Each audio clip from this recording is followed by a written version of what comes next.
So what is up, YouTube? Jason here. And today I have a pretty special video.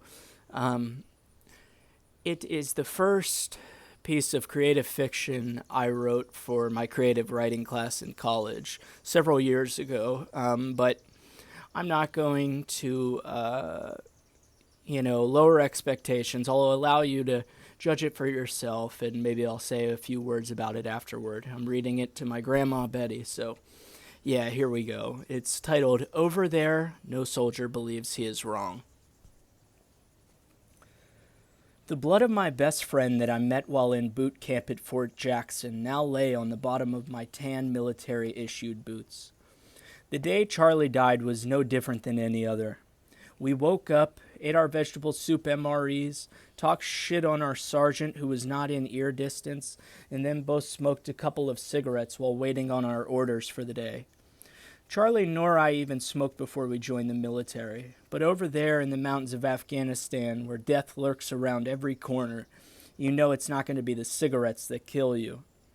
Charlie carried a 50 caliber M107 semi-automatic long-range sniper rifle, and I, his scout. I would call out to him the wind speed and exactly how far the target was away from us. Charlie would make the adjustments accordingly and fire. Charlie could shoot the center of a penny that lay in a pile of dirt from 700 yards away, no problem. The Army took him in as a tall and gawky 19-year-old boy who hadn't been in a fight his whole entire life and turned him into a well-oiled killing machine, capable of plucking off Taliban soldiers from a mile away. Every person Charlie dropped, I was responsible for determining the level of lethality behind the bullet placement. I made sure it was a kill shot and nothing less. The Army taught me what to look for when trying to ensure the enemy was going to die. They taught me what parts of the body would prove fatal if shot, and they taught me to look for bodily fluid stains on an individual's pants such as urine or stool, which would likely indicate the target was deceased. It was not hard for me to get used to watching the men that were responsible for driving a plane into the Twin Towers topple over, like my skinny-as-hell sister Chelsea on a mildly windy day, their blood pouring out of their fractured skulls. These were the men we were trained to hate.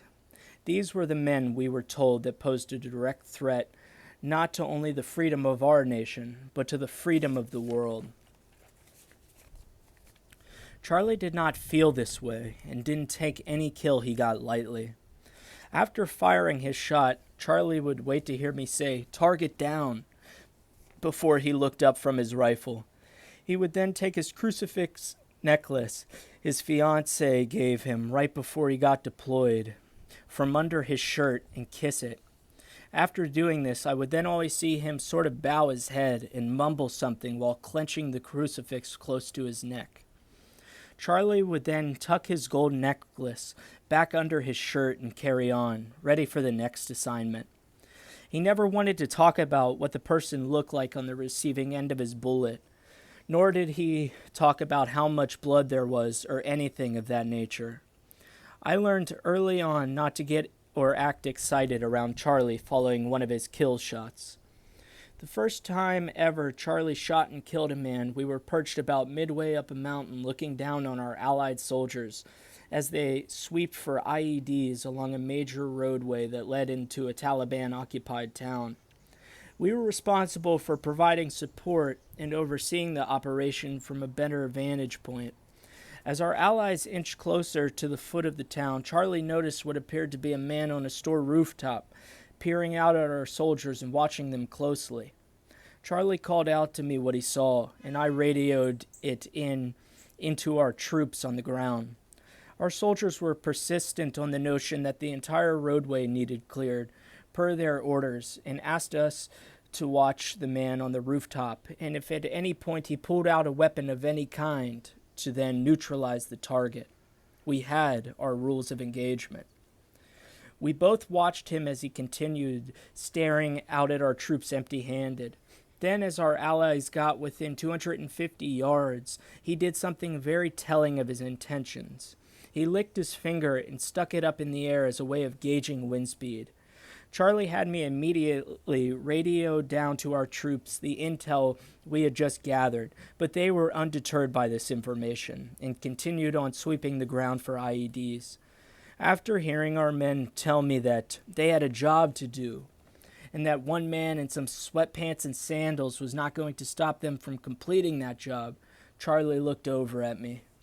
Stone-faced and logical, Charlie said to me in a remorseful tone, "That's it. That's going to be the first man I kill." Only 5 minutes later, both Charlie and I observed the man disappear from the rooftop for about a minute, then reappear, swooping around the corner in quick succession, Dragunov in hand, and a look of cold determination on his face. "It's go time," I said. Charlie called out, "Wind speed!" There was now urgency in his voice. I knew my information had to be precise for Charlie to drop the bastard. With my hand trembling around my rangefinder, I used every muscle in my body to call out, "Wind coming from our 2 o'clock at 5 knots. Target is at 490 meters."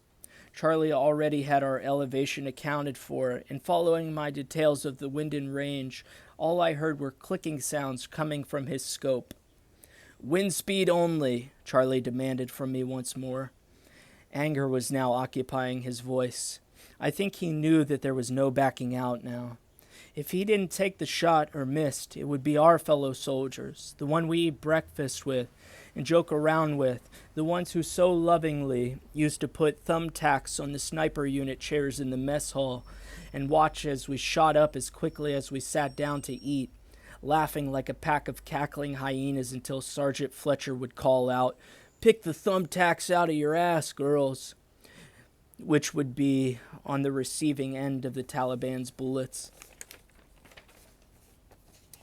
However, if Charlie to take the shot, he also understood the weight of which that bullet would carry. Baptized by another man's blood, thus begins the life of a killer. 4 knots coming from our 2 o'clock, I murmured. An eerie silence came over the both of us. I swear I could hear both mine and Charlie's hearts pounding ferociously like jackhammers stabbing concrete. I was still watching the target at this point. He was beginning to adjust his scope, essentially preparing to do to our men what we were going to do to him first so he couldn't. A few seconds later, I heard Charlie take in the deepest breath of Afghanistan air he could, and at the end of his exhale, he paused.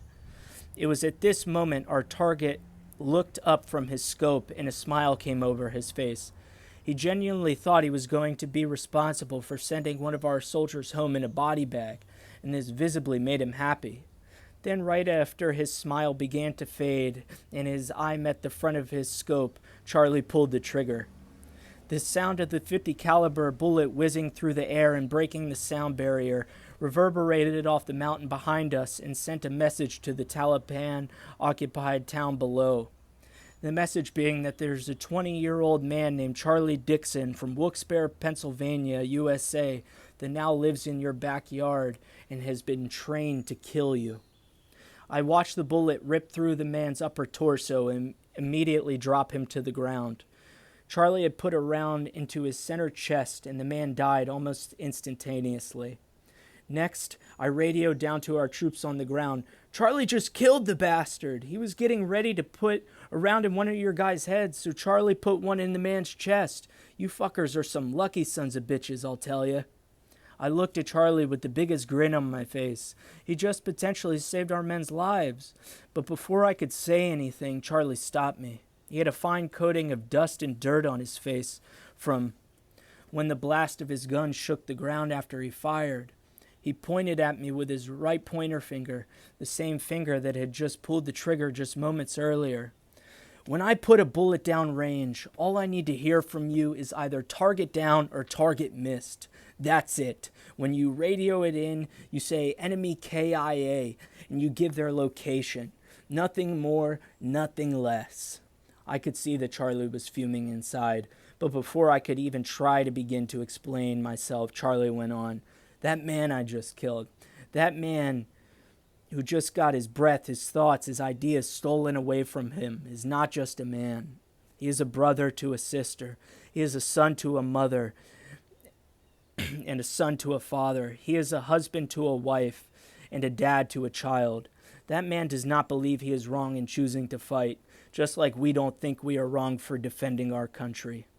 If I would have been born here in the Helmand province in Afghanistan, that could have been me on the receiving end of that bullet. Do not, and I repeat, do not get excited when I hit my target. I am not excited in the slightest for killing another man, and you shouldn't be either. Charlie then looked away from me and buried his head back down in his scope. I tried to think why it would be okay for us to be excited, and if I should tell Charlie to lighten up, but then I thought I'm not the one who has to pull the trigger. I honestly thought to myself that was the most brutally honest thing I had ever heard, so I respected Charlie's wishes.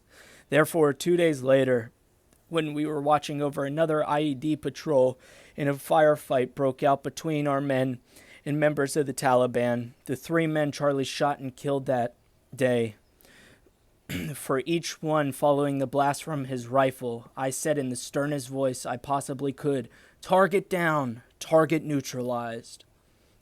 Exactly 2 weeks before Charlie and I were due to return home, we were sent to the top of the Kabul tower, where we were directed to provide sniper support to our troops on the ground who were operating a search and destroy mission. The Marines on the ground were acting on a tip of what there was a Taliban cell in a nearby apartment building. We knew there would be bloodshed, but we did not know to what extent. We got word that our team was breaching the building, but the Taliban must have been tipped off because immediately our men were ambushed. As soon as they stepped through the doors of the apartment building, an IED was set off, sending blood and body parts spewing out the same way they went in.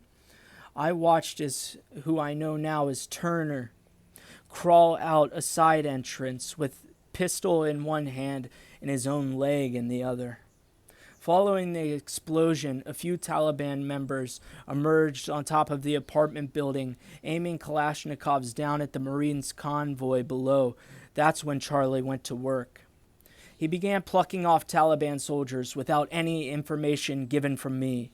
We were close enough that Charlie was able to make the adjustments needed on his own, and then landed his first 2 shots on the top of the enemy's heads. This time, due to the limited space the rooftop provided, I was lying close enough to Charlie to hear what he mumbled after every successful shot. With his crucifix clenched and his head down, Charlie mumbled the words, "They died so I didn't have to. They died so I could see you again, and I thank them for that." After neutralizing 2 of the men on the rooftop, the few remaining took cover back inside and began returning fire at us from varying windows. Our Marines on the ground were eventually provided with backup support after being pinned down in a firefight for some time. All the while, Charlie continued to take shot after shot, killing another 4 Taliban soldiers. And every time they dropped, Charlie dropped his head and mumbled those few words with his crucifix in hand. The Marines radioed that they had overtaken the enemies on the first level and were beginning to make their way up the apartment. It was then that I saw a glimmer of light across the way on the rooftop of a different building than the one our Marines were undertaking. Not even a second later, I heard the sound the Taliban must have heard that first day Charlie's shots were echoing off the mountain behind us. I knew the shot was directed at us, but I had no idea where it hit until I looked over. Charlie had been hit in the base of his neck, but was still conscious. I couldn't believe my eyes. The man that took no pride in killing any one man and thanked every man he killed for allowing him to live another day had a bullet hole in his neck and lay dying right in front of me. "Charlie!" I frantically called out. "Let me apply pressure." He shooed my hand away and smiled for the first time ever while out in combat. With blood pouring out of his mouth, Charlie said to me, "There's a note in my front right vest pocket. It's for my fiancée." I need you to make sure it gets to her." He then grabbed the collar of my shirt with his bloody hand and pulled me as close to him as he possibly could. "For God's sake, you only got 2 weeks before you make it home. If you die before then and don't get that note to my girl, I'm personally gonna whoop your ass as soon as you walk through those pearly white gates." Those were the last words Charlie ever spoke. Tears rolled down my cheeks. I then watched as Charlie took his last breath, but there was no time to grieve. The man that had just killed Charlie continued to shoot at me, so I had to act. I carefully worked to crumble the bloody note out of Charlie's vest pocket and radioed to my men what had just happened. At first, they could barely understand me because of how hysterical I was, but eventually I calmed down just enough for them to make out what I was saying. "Charlie's dead! He's fucking dead! And I'm pinned down up here!" I screamed. 20 minutes later, I was helping the Marines carry Charlie's lifeless body down to the convoy that then drove us off to safety. On the ride back to base camp, I couldn't help but read the note Charlie had written to his wife. It read, "Honey, today on the battlefield, where no man believes he is wrong, I was killed so that the man who killed me could return home to his loved ones. If I would have had the chance, I would have done the same to him as he did to me. You are the only girl I have ever loved, and I want to thank you for the love you have given me. Now, you must carry on without me, but just remember always and forever that warm, soothing kiss on that cold December eve in Scranton, PA. That day you agreed to marry me was the day my world came into focus. Love, Charlie." My next 2 weeks were rather uneventful until I made it back to my hometown of Frostburg, Maryland.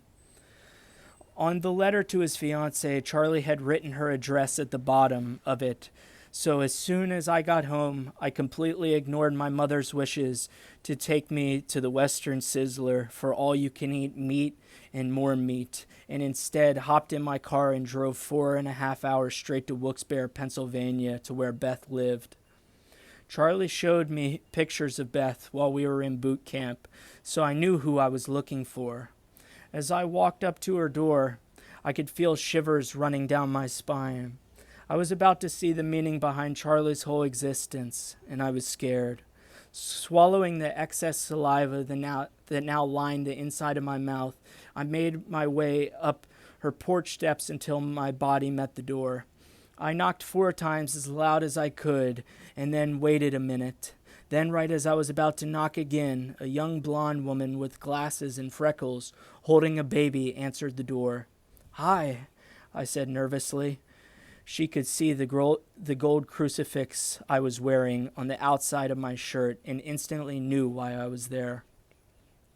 Before I could get another word out, she opened up the screen door and hugged me with the free arm she had. "So I guess you knew Charlie, huh?" she asked.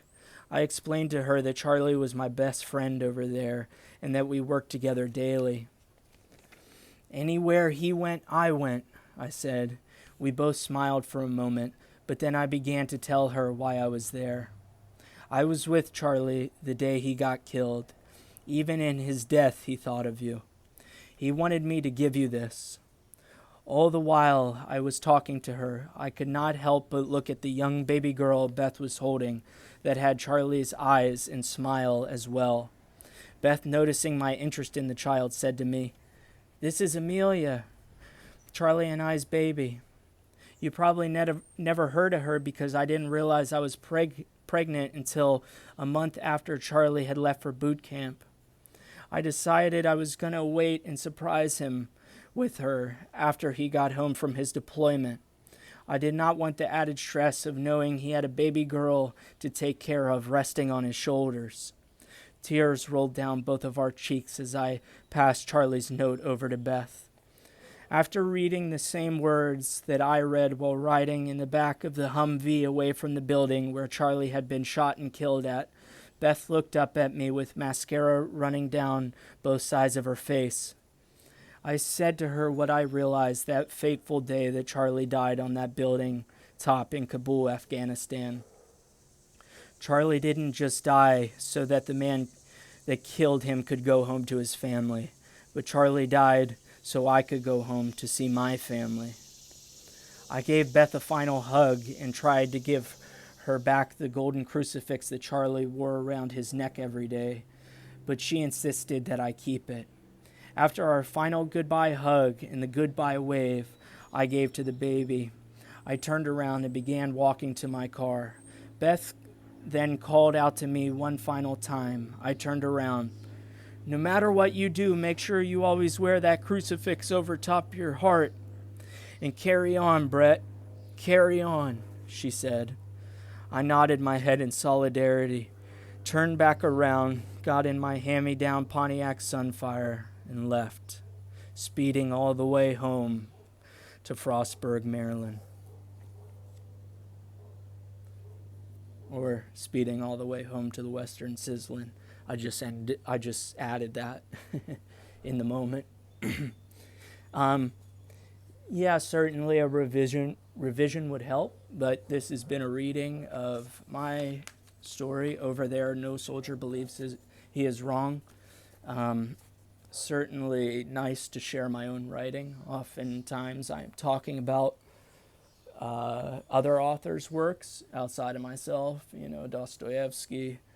I didn't discuss Hemingway, but I read Hemingway.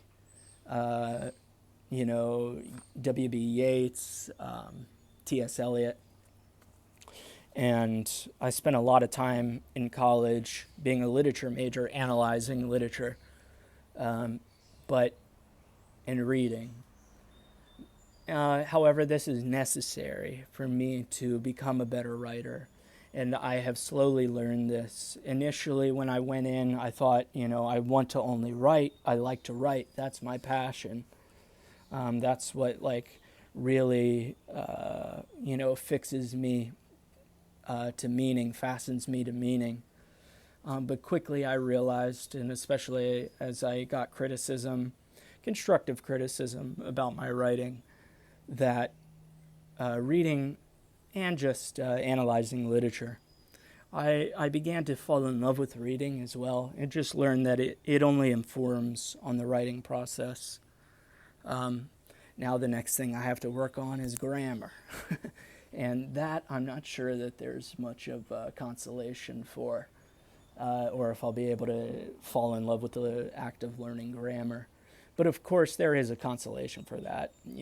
Poor grammar only has the potential to mar down my writing, as my professor at community college told me.